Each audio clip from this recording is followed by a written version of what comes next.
Industri Kelembagaan, dan saya sendiri Direktur Pemasaran Pariwisata.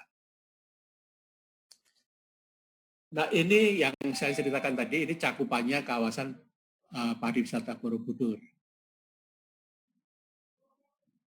Nah, peta ini adalah menggambarkan peta areal kerja kita dan otorita Borobudur. Jadi istilahnya keseluruhan Joglo Semar.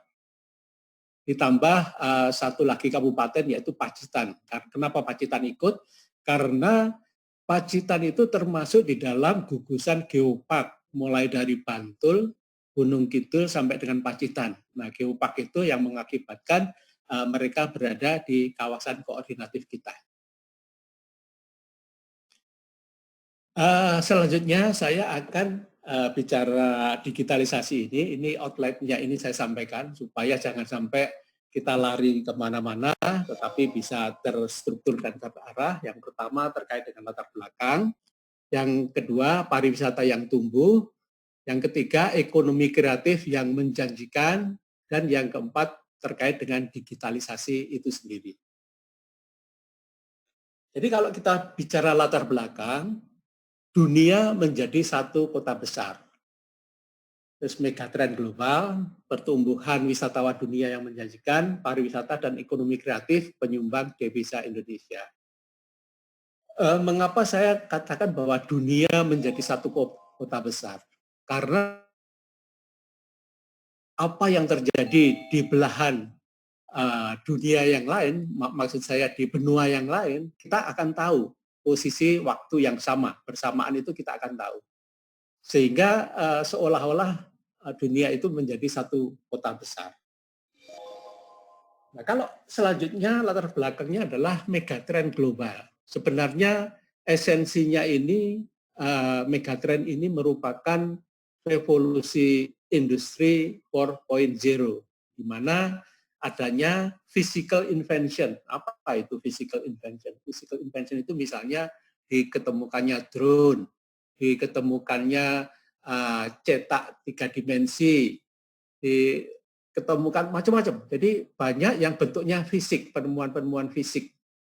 Nah, kemudian yang kedua adalah dikaitkan dengan penemuan digital invention itu sendiri. Jadi penemuan digital ini juga banyak versinya. Nah, kemudian yang terakhir ini penemuan terkait dengan biologi, biological invention.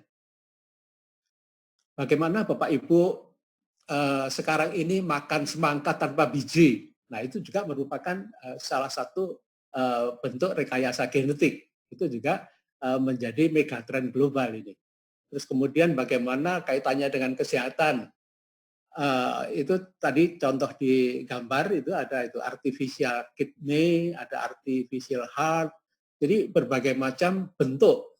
Bahkan sekarang ini ada teman saya yang kemarin cerita sama saya, ada yang untuk pengobatan kadar gula darah itu hanya menggunakan kayak semacam tensoplas. Jadi ditempel di dalam perutnya, insulinnya itu akan mengalir dengan sendirinya. Itu bentuk-bentuk megatrend kecenderungan global yang terjadi sekarang ini. Nah, ini grafik pertumbuhan wisatawan dunia ini menjadi sesuatu yang sangat menarik. Mengapa Indonesia tertarik untuk bermain di pariwisata? Karena ini dari tahun ke tahun grafiknya itu menunjukkan kenaikan yang sangat luar biasa. Jadi di tahun 2018 itu sudah hampir 1,5 miliar orang keliling dunia. Nah, ini menggambarkan apa? Menggambarkan potensi masalah uang, masalah pendapatan. Makanya banyak orang, banyak negara yang berlomba-lomba bagaimana negaranya itu menjadi daerah tujuan wisata. Bahkan sekarang ini persaingan bukan antar negara lagi, tetapi sekarang antar kota. Bagaimana pada saat saya kuliah di tahun 81 di UGM pada waktu itu, saya punya teman orang Banyuwangi. Kita ngobrol-ngobrol, saya tanya masalah kegiatan dia, ya, pokoknya kaitannya dengan pertanian. Tetapi sekarang apa yang terjadi? Banyuwangi itu terkenal dengan 1000 event. bagaimana saya ketemu sama Pak Bupatinya, Pak Aswar Anas. Waktu itu beliau cerita yang berkaitan dengan bagaimana pertumbuhan pariwisata yang ada di sana. Jadi wisatawan dunia banyak, ini yang mengakibatkan banyak kota-kota yang berminat supaya orang datang ke sana. Karena memang pariwisata ini sangat cocok untuk iklim Indonesia. Mengapa saya katakan iklim Indonesia sangat cocok? Karena begini, bukan iklim dalam artian klimatologi, bukan, tetapi dalam artian gini. Indonesia itu banyak penduduknya, di mana kalau contohnya begini, kalau Anda mau membuat platform untuk drilling company, Anda butuh jutaan dolar untuk membuat platform untuk nyedot minyaknya. Hanya untuk mempekerjakan sejumlah orang. Beda dengan pariwisata, Anda punya 5 juta, Anda buka restoran, itu bisa 10 orang, 15 orang Anda pekerjakan. Jadi di sini memang pariwisata ini menjadi sesuatu yang sangat menarik khususnya di Indonesia. Nah, kemudian kalau kita bicara aspek legal, baik pariwisata dan ekonomi kreatif, ini ada ada aturan mainnya. Jadi kalau di pariwisata, ini ada Perpres nomor 50 tahun 2001 tentang rencana induk pengembangan kepariwisataan nasional. Ini diturunkan ke daerah. Kalau di nasional diistilahkan dengan Riparnas, kalau di daerah diistilahkan dengan Riparda, rencana induk pembangunan daerah. Nah, di dalam Perpres ini yang diutamakan pengembangannya adalah satu berkaitan dengan destinasi. Yang kedua dikaitkan dengan industri. Siapa industri itu? Industri itu adalah kelembagaan-kelembagaan, asosiasi-asosiasi sebagai pelaku frontliner dari kepariwisataan itu sendiri. Nah, kemudian yang ketiga adalah yang berkaitan dengan komunitas SDM, itu bagaimana harus dikembangkan. Nah, yang terakhir adalah bagaimana kaitannya dengan mempromosikan dan memarketingkan ke luar, itu bagaimana. Itu ada di Peraturan Presiden nomor 50 tahun 2011. Nah, kemudian Undang-Undang Republik Indonesia nomor 10 tentang kepariwisataan, nah, di situ diceritakan aturan main mengenai kepariwisataan yang ada di Indonesia ini. Mulai dari orang pelakunya harus bagaimana, terus destinasinya sendiri harus bagaimana, dan lain sebagainya. Kemudian kalau kita bicara ekonomi kreatif saya tadinya juga berpikir, wah dia tentunya beda dengan pariwisata. Kenapa beda? Karena PP-nya pun beda. Di sini ada PP 142 tahun 2018 tentang Rencana Induk Pengembangan Ekonomi Kreatif atau Rindikraf Nasional. Kemudian undang-undangnya ada di nomor 25 tahun 2019 tentang ekonomi kreatif. Nah, kemudian saya coba mau bicara pariwisata yang tumbuh. Nah, kalau kita bicara ekosistem pariwisata, sebenarnya adanya wisatawan, adanya destinasi, dan ada pelaku usahanya. Jadi ketiga ini adalah merupakan unsur-unsur yang membentuk kepariwisataan. Jadi ada destinasi, kalau nggak ada wisatawan, ya dia artinya apa? Pasti harus ada tamu yang berkunjung ke sana. Nah, destinasi ini ada dalam bentuk alam, ada bentuk budaya, ada bentuk buatan. Nah, contoh buatan itu Disney. Nah, budaya itu bisa bentuk tari-tarian. Kalau alam itu culture dan lain, nature dan lain sebagainya. Nah, kemudian kalau wisatawan ini ya ada dua, ada mancanegara dan ada Nusantara. Nah, kemudian kalau para pelaku ini bisa individu, bisa masyarakat, bisa kelompok orang dan lain sebagainya. Itu adalah konteks ekosistem pariwisata. Selanjutnya ini menarik nih. Di tahun 2009 sampai 2013 kita ini hanya 39,2% pertumbuhannya Wisman yang ke Indonesia. Ini growth-nya ya. Sedangkan di tahun 2014 sampai 2018 ini sudah mencapai 67,8%. Yang terakhir itu 16,5 juta jiwa yang datang ke Indonesia. Tapi jangan dibandingkan dengan Perancis. Perancis itu nomor 1. Dia itu sudah 100 juta orang yang datang ke negara mereka. Nah ini kan potensinya sangat luar biasa. Bagaimana kita menggarap pertumbuhan Wisman ke Indonesia ini, nah, itu nanti bisa kita diskusikan lebih lanjut. Nah ini perolehan devisa di Indonesia. Ini dari tahun 2013 sampai 2016, tadinya pariwisata itu selalu berada di posisi keempat. Tetapi sekarang pariwisata itu di posisi kedua. Saya yakin kalau sekarang kan kita digabung pariwisata dengan ekonomi kreatif, itu nanti pasti akan menjadi nomor 1. Karena ekonomi kreatif sendiri itu 7% dari PDB kita menyumbangnya. Nah ini ekonomi kreatif yang menjanjikan. Siapa yang nggak kenal ini? YouTuber nomor 1 di Indonesia, Atta Halilintar. Ini subscribernya itu 22,5 juta jiwa yang mensubscribe dia. Nah, penghasilannya itu per bulannya itu 5,7 miliar. Jadi Bapak Ibu bisa bayangkan, ini termasuk di dalam konteks industri kreatif. Yang surprising, ini baru 2 bulan, ada yang namanya Wet Genius. Ini feat dengan rapper asal Surabaya, Sarah Fajira, dengan lagu Lati. Ini dalam waktu 2 bulan, ini surprising benar. Sudah ditonton 56 juta dengan subscribernya 1,57 juta. Nah sekarang tentu sudah naik lagi. Jadi ini lagu Lati ini memang memadukan musik tradisional sama genre modern. Nah kemudian ada backgroundnya tarian, gamelan, liriknya pun juga gabungan Inggris dan Jawa. Jadi ini sangat-sangat menarik. Jadi yang viewernya itu tidak hanya orang Indonesia saja, tetapi orang luar pun juga ikut menyaksikan.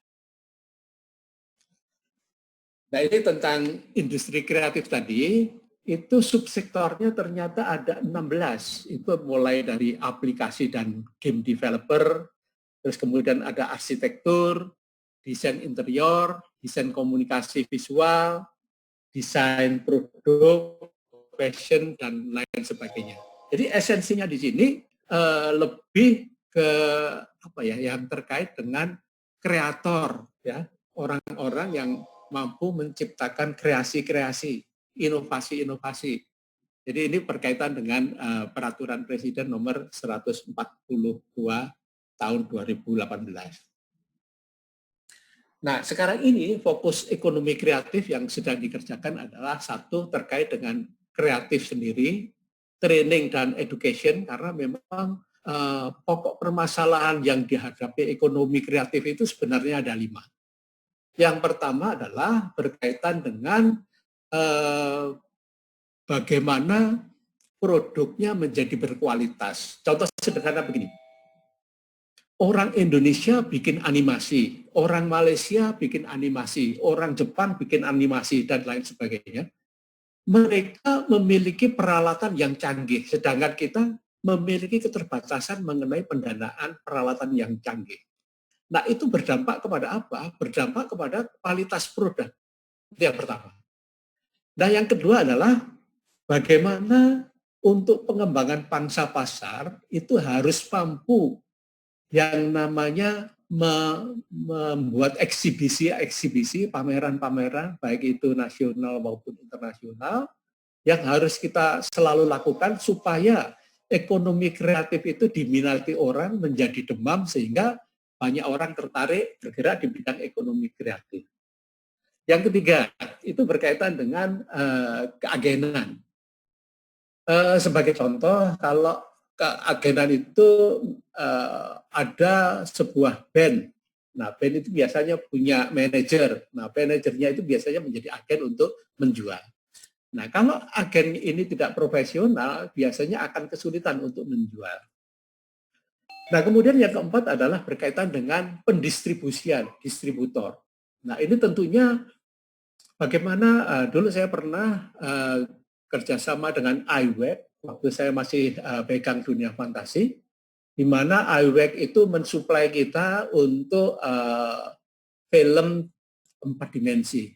Nah, itu disewakan ke kita, tetapi juga disewakan di negara-negara lain yang memiliki peralatan 4 dimensi itu. Sehingga distribusinya itu bisa mendapatkan uang yang banyak, bisa dari Indonesia, dari tempat rekreasi di negara-negara lain.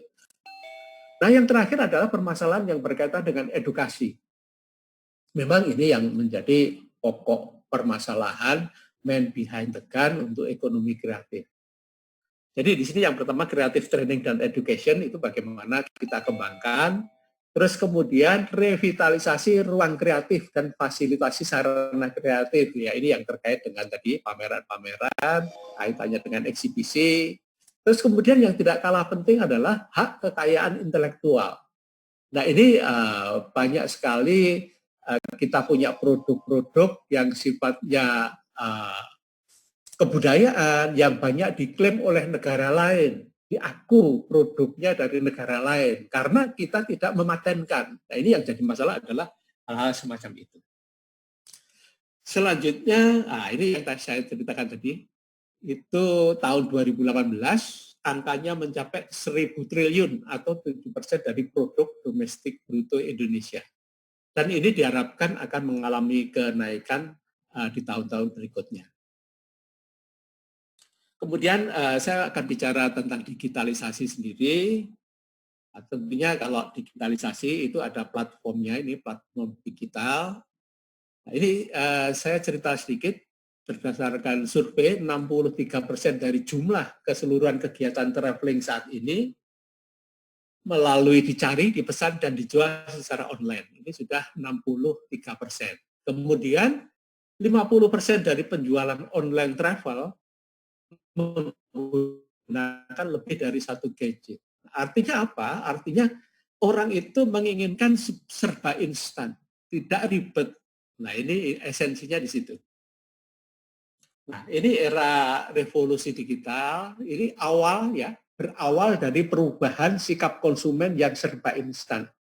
Nah sehingga bagaimana supaya berawal dari serba instan tadi, kita sebagai supplier ataukah penyedia jasa, nah itu harus memulai berpikir bagaimana keinginan konsumen itu bisa ditangkap. Nah, sorry. Dan di sini Anda lihat gambar yang paling bawah. Itu apa itu? Itu namanya andong. Nah, andong itu di Jogja pakai juga, di kita juga pakai Grab juga. Nah ini kemudian Anda lihat kalau dulu waktu kita Gojek harus nunggu di ini, kemudian kalau kita harus belanja juga harus antri, kemudian kalau dulu waktu kita kirim kartu lebaran, nah itu juga sama harus lama nunggunya. Sekarang pakai email cuman langsung bisa kita terima. Di bank kita harus ngantri, terus taksi nunggu di jalan. Sekarang sudah datang ke rumah.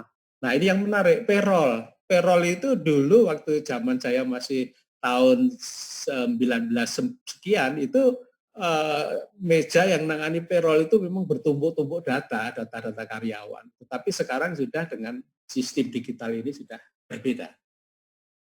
Nah, transformasi digital ini the more digital, the more personal. Ya, the more digital, the more profesional. The more digital, the more global. Kenapa saya katakan the more global? Ya karena memang kita jualnya di sini yang beli bisa dari negara lain. Lebih profesional ya karena kita semua yang ngawasi tidak hanya semua orang bisa ngawasi apa yang kita lakukan. Nah, kemudian transformasi digital ini yang perlu diperhatikan kalau untuk ada lembaga yang ingin membuat transformasi itu adalah yang berkaitan dengan mindset. people-nya sendiri, prosesnya, dan peralatan.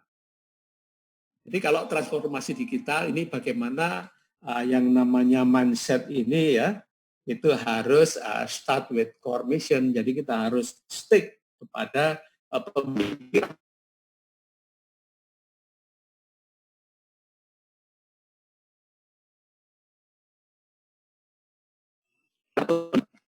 Sorry. Ya, halo, agak putus tadi. Agak putus ya? Iya, iya. Oke, saya ulang. Ya. Nah, ini people juga gitu. Anda harus mampu bekerja sama dengan orang-orang yang sudah mumpuni, orang-orang yang sudah ahlinya, kira-kira gitu. Nah, kalau ada orang yang tidak sesuai dengan pendapat Anda, ya mungkin Anda bisa geser, Anda bisa ini. Karena Anda punya misi kan tadi, menginginkan memproduksi sesuatu yang sesuai dengan keinginan masyarakat. Kemudian yang penting lagi adalah bagaimana kita itu harus bagaimana silo-silo yang ada di organisasi kita harus kita hilangkan.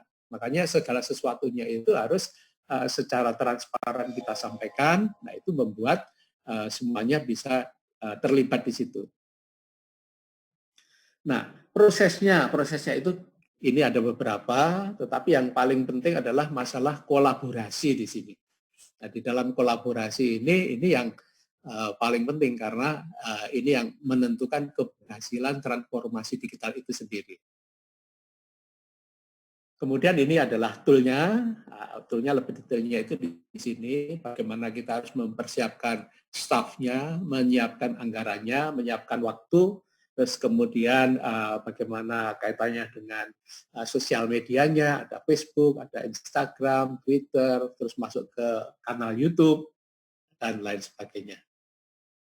Nah, ini kalau di Kementerian Pariwisata, karena Kementerian Pariwisata itu kan lebih bersifat regulasi. Nah, ini yang dilakukan adalah dengan satu manajemen information system. Yang kedua, customer information system. Yang ketiga, Indonesia Tourism Exchange. Jadi ini 3 program inisiatif ini yang dilakukan oleh Kementerian Pariwisata. Nah, contoh sederhananya di sini, kalau Bapak Ibu pergi ke lantai 16 di Gedung Sabta Pesona yang ada di Jalan Merdeka Selatan, itu Bapak Ibu akan menemukan yang namanya war room. Ya, war room, istilahnya itu war room karena di setiap dindingnya itu adalah layar TV di seluruh dunia, kondisinya kayak apa. Pengunjung negara mana berapa, terus pembanding dengan ini berapa, jadi informasi real time. Sehingga di dalam kita membuat keputusan itu sangat bisa akurat. Ini peran dari war room di Gedung 16 di Gedung Sabta Pesona. Nah, untuk Customer Information System, ini bagaimana perubahan perilaku konsumen yang kita lihat. Misalnya look, book, pay, booking, portal. Misalnya look, biasanya kita pada saat kita mau pergian ke suatu tempat, kita akan melihat itu bisa lewat TripAdvisor, lewat Traveloka, atau bisa lewat biro perjalanan wisata webnya seperti apa. Terus kemudian melakukan book. Nah, bookingnya ini juga bisa melalui booking.com, Traveloka. Bapak Ibu bisa bayangkan, kalau itu mereka pasang iklannya di koran, itu kan sulit untuk melakukan booking.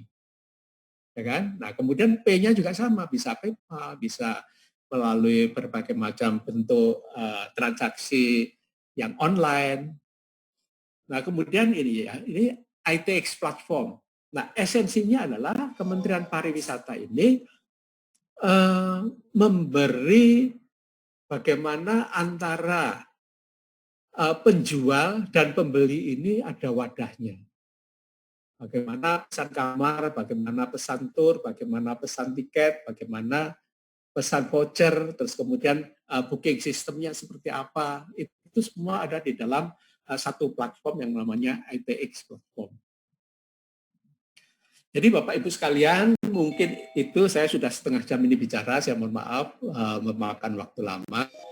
Mungkin nanti bisa kita diskusikan lebih panjang lebar lagi. Jadi demikian Bu Desi yang bisa kami sampaikan. Terima kasih. Wassalamualaikum warahmatullahi wabarakatuh.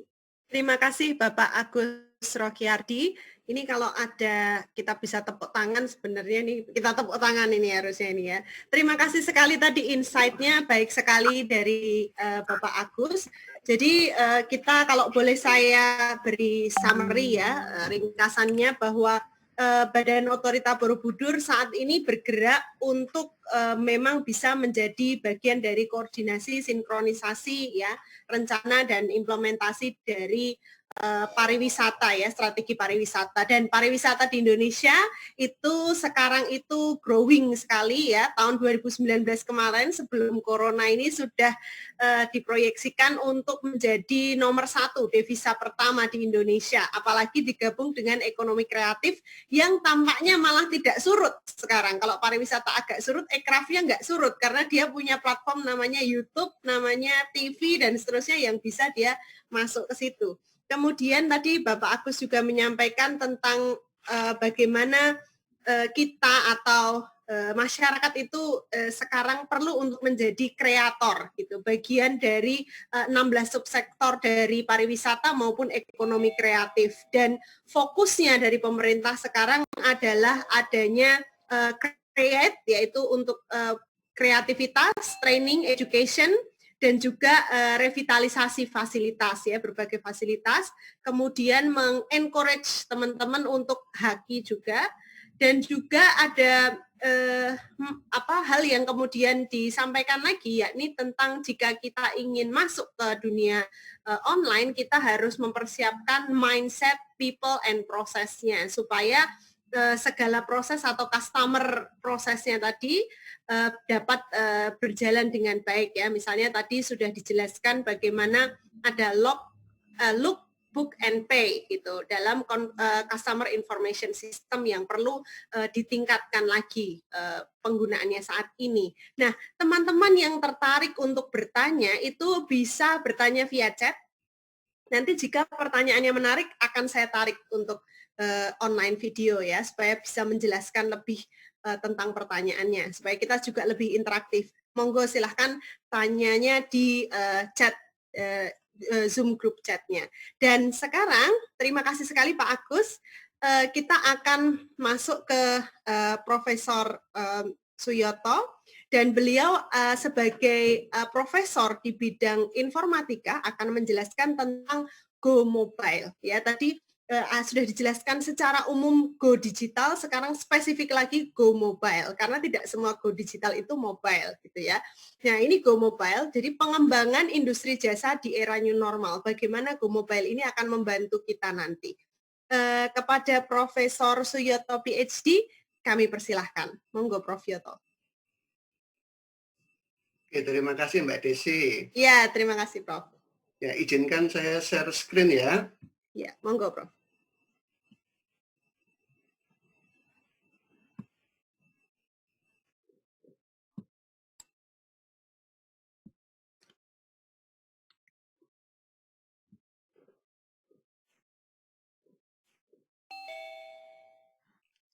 Ya, selamat pagi Bapak Ibu semua.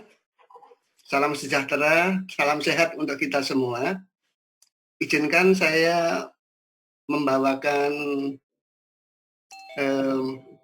apa istilahnya ya, menjelaskan sedikit tentang bagaimana kita mengembangkan industri jasa di era new normal. Ya, agenda kita supaya diskusi kita nanti agak baik gitu ya.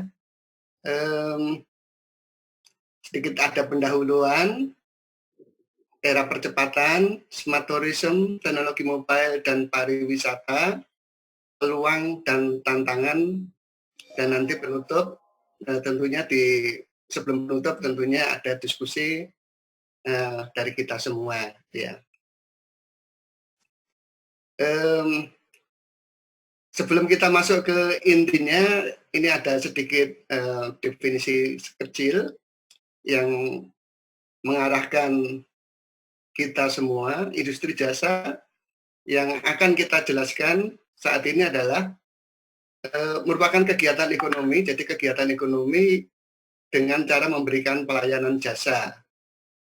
Nah, jasanya bisa macam-macam, boleh transportasi, pariwisata, finansial, dan lain-lain.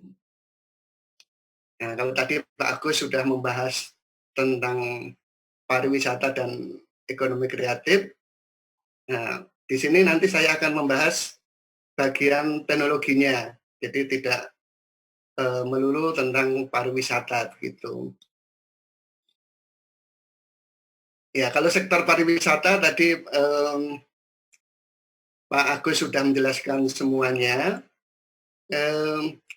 Di dalam pengenalan ini, saya menjelaskan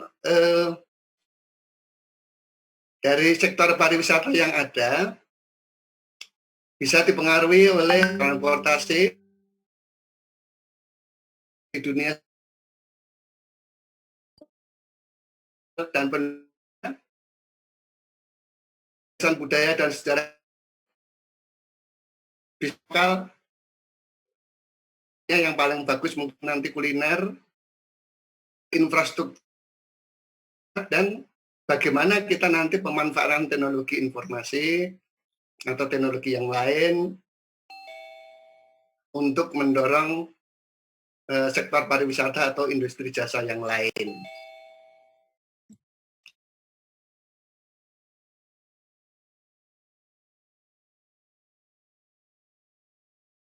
Bagus sampai 2019, dan nanti kita lihat bagaimana setelah COVID gitu ya nantinya. Kalau kita dari prioritas di Indonesia, pariwisata di Indonesia tempatnya bagus-bagus sebenarnya, layak jual semua. Ya, fasilitas angkutan barang sudah bagus, infrastrukturnya sudah digarap dengan baik, tetapi nampaknya Indonesia masih ada sedikit masalah di bagian keamanan. Ya, kalau kita lihat, memang di tempat yang lain masalah keamanan bisa nyaman gitu ya, tapi di Indonesia ada beberapa tempat yang mungkin wisatawan tidak merasa aman. Itu nanti jadi PR kita bersama gitu ya. Oke, kita kenapa sedikit saya membahas tentang era percepatan? Walaupun ini sudah 4 tahun yang lalu, ya, kita semua sudah mengetahui ini semua, ada WiFi, ada smartphone, ada Internet of Things, drone dan seterusnya. Tetapi, nah tetapinya adalah kita itu belum memanfaatkan semuanya ini untuk mendorong industri jasa, terutama pariwisata, ya. Ya, kalau kita garap misalnya bagaimana menggabungkan antara smartphone, Internet of Things, dan drones untuk mendukung pariwisata. Ya, ini merupakan PR kita bersama sebenarnya, ya. Terus pasca pandemik nantinya, atau ini memang masih pandemik gitu ya, di era sebelumnya sudah 4 tahun yang lalu itu terutama di Indonesia itu belum merata, ya. Kalau saya mengatakan ini baca sepenuhnya belum menjadi perhatian. Dengan adanya COVID-19 memaksa era percepatan 2007-2016 yang belum menjadi perhatian, sekarang menjadi perhatian dan fokus semua masyarakat. Misalnya kalau tadi smartphone dengan Internet of Things sudah dimanfaatkan, oh sudah beberapa misalnya gitu. Tapi dihubungkan dengan pariwisata bagaimana? Drones mungkin hanya dipakai hanya untuk apa? Membuat video atau foto gitu ya.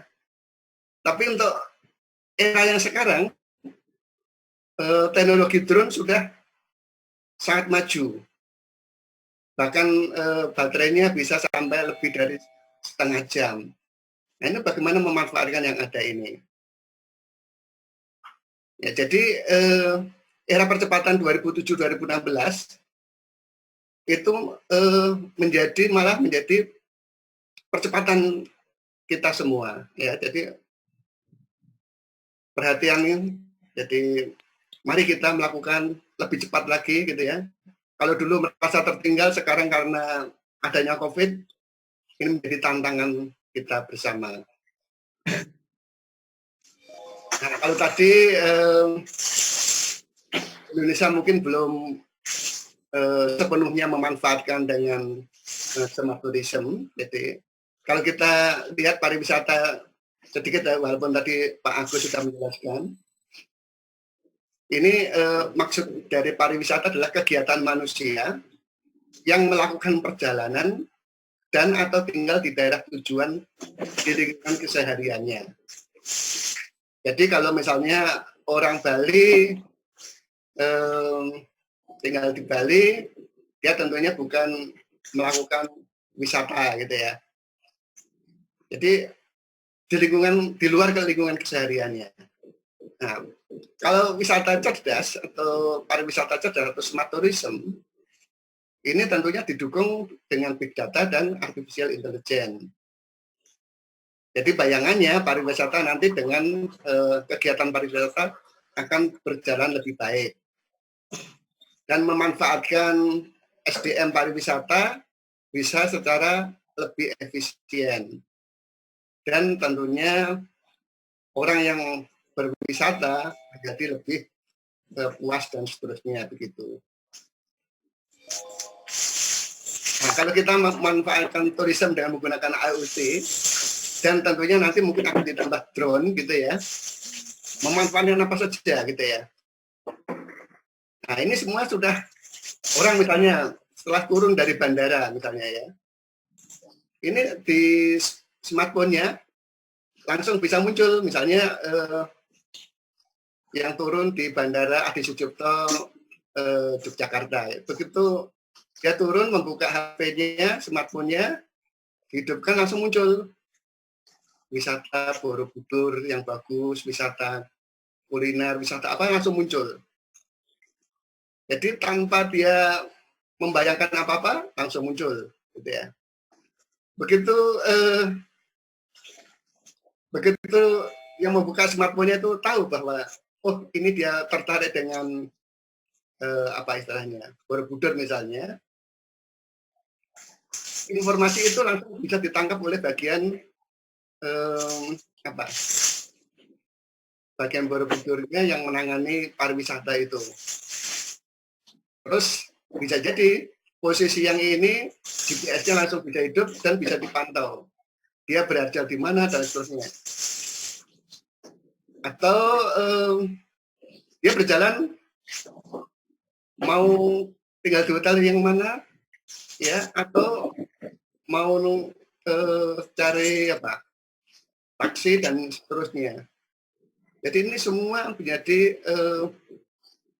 artinya apa? Orang yang turun dari pesawat dan seterusnya bisa berjalan atau melakukan pariwisata suka-suka gitu ya. Dan ini ditangkap gitu ya. Dan sebenarnya ada begitu dia turun dari bandara tadi, dari pesawat itu ya, dia akan menggunakan layanan apa? Ada smart medical, smart home, smart city dan seterusnya. Nah, teknologinya, networknya menggunakan kita mungkin masih internet ya, 5G, harap-harap nanti sebentar lagi. Nah, sebenarnya kita membuat itu ada di sini ya, di user layer. Jadi user itu memanfaatkan apa yang kita buat dengan menggunakan data yang ada gitu ya. Ya kalau kita lihat smart travel-nya bisa menggunakan macam-macam infrastrukturnya, peralatannya, ada hardware-nya, ya, dan semuanya dimanfaatkan gitu ya. Oke, ini sedikit contoh virtual tourism ya. Jadi bisa memanfaatkan hanya melihat di YouTube gitu ya, atau malah memanfaatkan drone. Jadi seolah-olah dia apa istilahnya piknik gitu ya, misalnya mau melihat Candi Borobudur gitu ya, yang naik tangganya tinggi gitu ya. Bagi yang tidak suka naik itu, memanfaatkan drone aja seolah-olah dia sudah naik naik ke puncak, sampai ke stupa gitu ya.